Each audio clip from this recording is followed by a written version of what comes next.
Hey class, welcome back. Here's an example problem I have for you all that I wanted to go over quickly to show you just kind of a first look at how we tackle these rotational kinematic type problems. So we have a problem here where we're told we just finished watching Jurassic Park.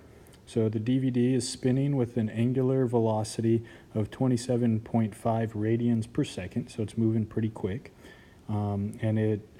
Once you finish, then it's going to slow to a stop because you're done watching. It doesn't need to spin any longer. So it's going to slow, experiencing a constant or uniform angular acceleration of negative 10 radians per second squared.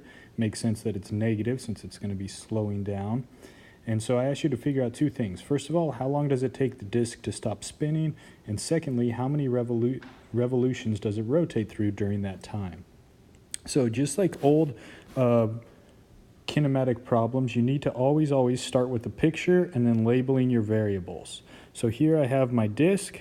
You know, we can go ahead and label x and y axes, but really the axis that we care most about is the z-axis coming out of the page.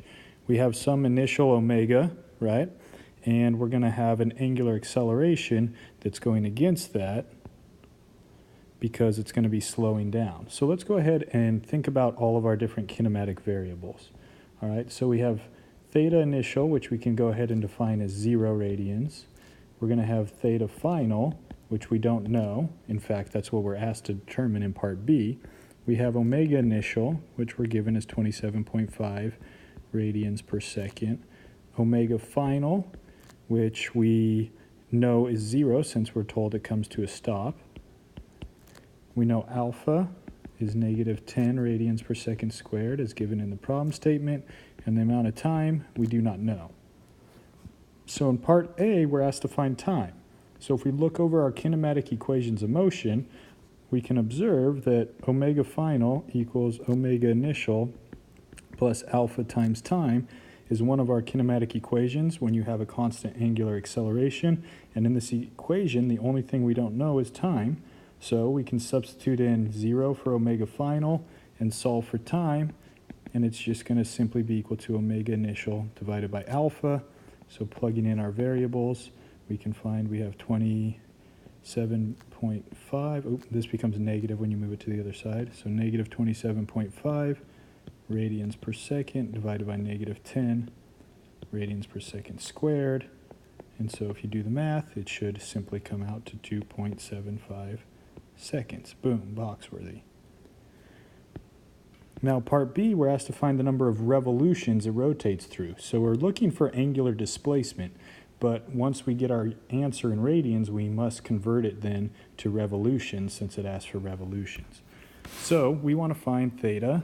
Again, looking at our equations of motion, there's a couple different ways you can go with this one of which is using this equation, theta equals theta initial plus typo there. Typo, righto, I guess. It's not a typo since I'm not typing. Let's delete that. Yeah. Omega initial times time plus 1/2 alpha times time squared. So you can use this one. You could also go with omega final squared equals omega initial squared plus 2 alpha times theta minus theta initial. Either of these should work for you just fine. And in fact, looking at the problem statement, since this equation here only depends on the variables we are given in the problem statement, I'm going to go ahead and use it rather than using this first one since that depends on a value I had to calculate. So just in case I made a mistake, it makes it easier to go back and double check. So solving here, again, this is 0. This is also 0. So we can go ahead and do some solving. So we're going to have 2 alpha times theta equals negative omega initial squared. Keeping in mind the negative is outside of the squared, right? A lot of times people want to pop that in, then negative disappears, and then we're going to have a negative displacement, which would be inaccurate. And so theta just becomes equal to negative omega naught squared over 2 alpha. So we go ahead and solve. We have negative 27.5 radians per second squared. Let's clean this up just a little bit here.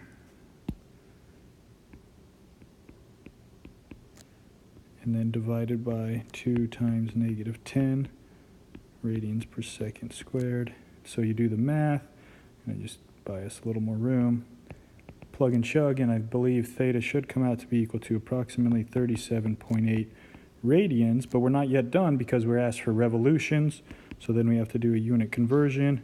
The 1 revolution is 2 pi radians, so divide by 2 pi, and you should come out to approximately 6 revolutions. Boom, box worthy again.